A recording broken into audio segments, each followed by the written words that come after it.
Hello everyone, and welcome to my first ever jazz tutorial. Today we'll be talking about what is a 2-5-1. It's commonly used in a lot of different genres like funk, country, classical, and especially jazz. And basically what it is a really common chord progression. And it's known as kind of like the perfect chord progression, really.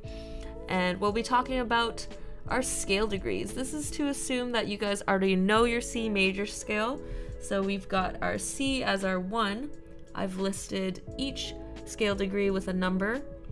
D with 2, E with 3, F with 4, G with 5, A with 6, and lastly B with 7.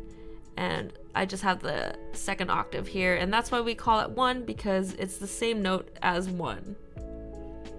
We're gonna just stack some thirds and see what happens. Alright, and with that you can see that we've got our spicy 7 chords here. Let's just label them. We got our C major 7 as our 1 chord, our D minor 7 as our 2 chord, and our E minor 7 as our 3rd chord, or 3 chord, F major 7 as our 4 chord, G7, ooh, this is a nice chord we'll be talking about later, A minor 7, our 6th chord, and lastly we've got our B diminished 7 chord. And it turns into a little circle because that's just the symbol that we give diminished chords.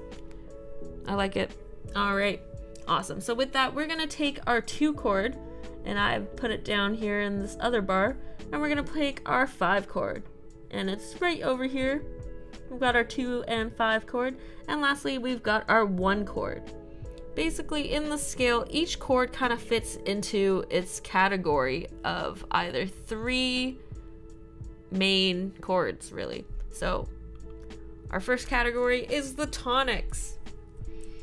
The tonic chord is also known as the home chord or the root chord, and it's the chord that we always want to come back to, or our ears always want to get back to.